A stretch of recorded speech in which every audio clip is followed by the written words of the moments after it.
How does your car know how fast it's going? How does it know what numbers to display? How does it know what 60 miles per hour even is? There are two main ways that this information is gathered and relayed to your car's ECU, which relays it to your gauges, which relays it to your eyeballs, which relays it to your ECU. These main ways are the ways of the Hall effect sensor and the ways of the variable reluctance sensor. First, let's get into the Hall effect.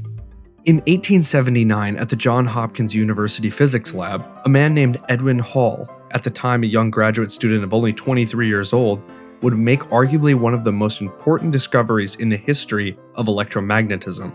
Hall observed that if he introduced a magnet to a metal plate hooked up to a battery, there was a voltage difference across the plate, perpendicular to the expected current path. Interesting. Surely this novel idea may have some use in the future. So how does it all work?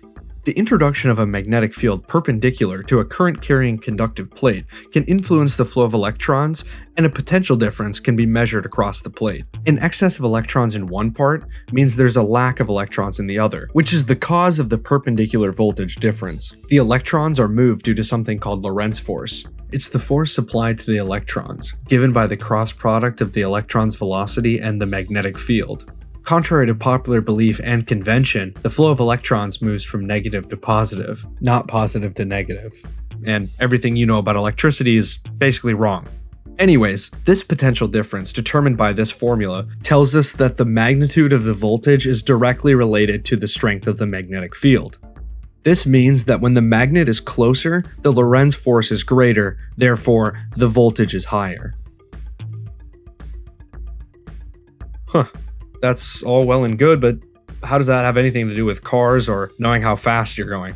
Let's slightly change the configuration of the standard Hall effect setup, where the permanent magnet is fixed and the conductive plate is extremely close to a toothed wheel, sometimes called a reluctor.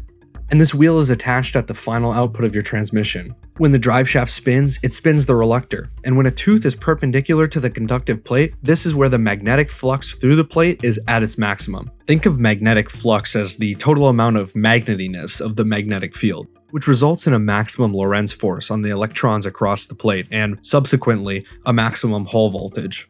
In most cars, Hall effect sensors produce an analog signal, which is then converted to a digital signal, which is easier for your ECU to read.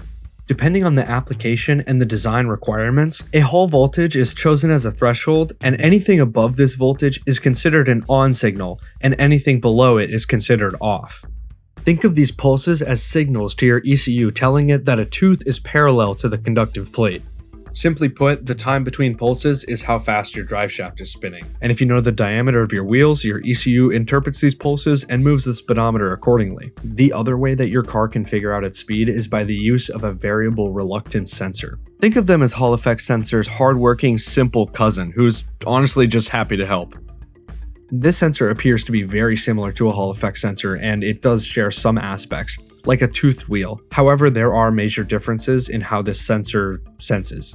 VR sensors make use of Lenz's law, which states that a change in magnetic flux is always opposed by an induced current.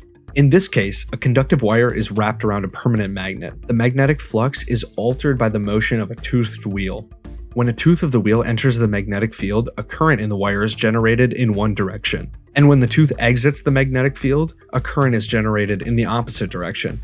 At speed, the oscillating nature of this current generation results in a sine wave. The distance from peak to peak of each sine wave can be interpreted as the vehicle's speed. In conclusion, each method has its pros and cons. The Hall effect sensor is more precise as it outputs an on or off signal, which is much easier for your ECU to interpret. However, it is more mechanically complex and it requires an electrical input. For all these reasons, Hall effect sensors tend to be more expensive. On the other end, the variable reluctance sensor is a much simpler and cheaper mechanism that doesn't require any power input. However, since the strength of the signal is dependent on the speed at which the magnetic flux is altered, you get a stronger signal at high RPMs and a weaker signal at low RPMs, which can lead to inaccuracies without compensation by your ECU.